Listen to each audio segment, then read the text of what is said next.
সমস্ত প্রশংসা সেই আল্লাহর, যিনি মানবজাতিকে বিভিন্ন জাতি ও গোত্রে বিভক্ত করেছেন এবং প্রতিটি জাতিকে দিয়েছেন একটি স্বতন্ত্র ইতিহাস ও পরিচয়। পূর্বপুরুষদের পরিচয় জানা শুধু ইতিহাসের চর্চা নয়, এটি আত্মবিশ্বাসের দরজা খুলে দেয়। আজকের পর্বে আমরা জানব হজরত ইয়াফিস আলাইসাল্লামের অন্যতম পুত্র মাদাই এবং তার বংশধারা সম্পর্কে, যা মধ্য এশিয়া এবং পারস্য বর্তমান ইরানের গঠনে গুরুত্বপূর্ণ ভূমিকা পালন করে। মাদাই ছিলেন হজরত নূহ আলাইসাল্লামের পৌত্র, যার নাম পাওয়া যায় বাইবেল ও ইসলামিক ইতিহাসিক গ্রন্থে। ইসলামী ইতিহাসবিদগণ যেমন ইবনে ইসহাক ও ইবনে কাসির রহমতুল্লাহি আলাইহি উল্লেখ করেন, মাদাইয়ের বংশধারায় গঠিত করেছে মিডিয়ান জাতি, যারা প্রাচীন পারস্য অঞ্চলের প্রথম প্রভাবশালী জনগোষ্ঠী। তারা আজকের ইরান, উত্তর ইরাক এবং কাস্পিয়ান সাগরের দক্ষিণ অঞ্চলে বসতি স্থাপন করে। এরা ছিল সাহসী যোদ্ধা, সুসংগঠিত সমাজ ব্যবস্থা ও সংস্কৃতির ধারক। মিডিয়ানরা খ্রিস্টপূর্ব 7ম শতাব্দীতে একটি শক্তিশালী সাম্রাজ্য গঠন করে। তাদের মধ্য থেকে গঠিত আখমেডিন সাম্রাজ্য, আখমেডিন এম্পায়ার, যার মধ্যে আছে কুরুশ, দারিয়ুশ প্রমুখ নামক রাজা, যারা পৃথিবীর বৃহত্তম প্রাচীন সাম্রাজ্য তৈরি করে।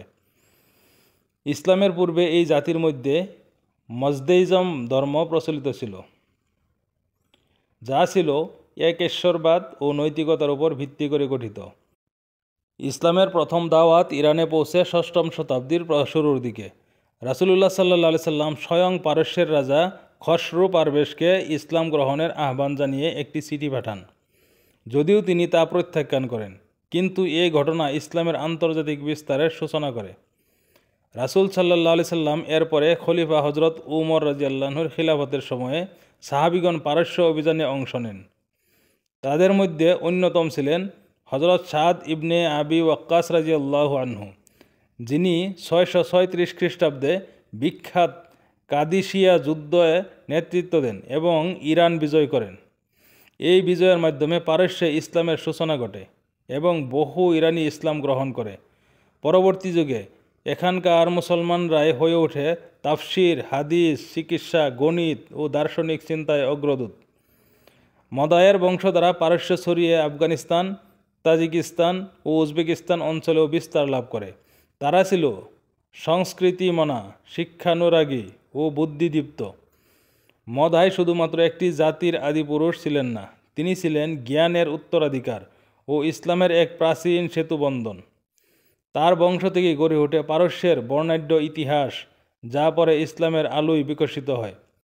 আমার আজকের প্রশ্নটি হলো, রাসূল সাল্লাল্লাহু আলাইহি ওয়াসাল্লাম পারস্যের কোন রাজাকে ইসলাম গ্রহণের জন্য চিঠি পাঠিয়েছিলেন? তাই সঠিক উত্তরটি কমেন্টের মাধ্যমে জানান এবং ফুলের ভালোবাসা জিতে নিন। উত্তরটি ভিডিওটির মধ্যেই আছে।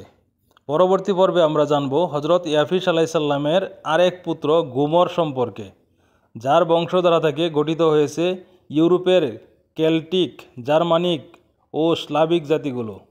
কিভাবে ইসলামী ও বাইবেলীয় ঐতিহাসিক ব্যাখ্যা একে অপরের সঙ্গে সঙ্গতিপূর্ণ, সেই রহস্য উন্মোচনের জন্য অপেক্ষায় থাকুন। আপনার পূর্বপুরুষের শেখরের গল্প এখনও শেষ হয়নি, এটি এক অবিরাম আত্ম অন্বেষণের যাত্রা।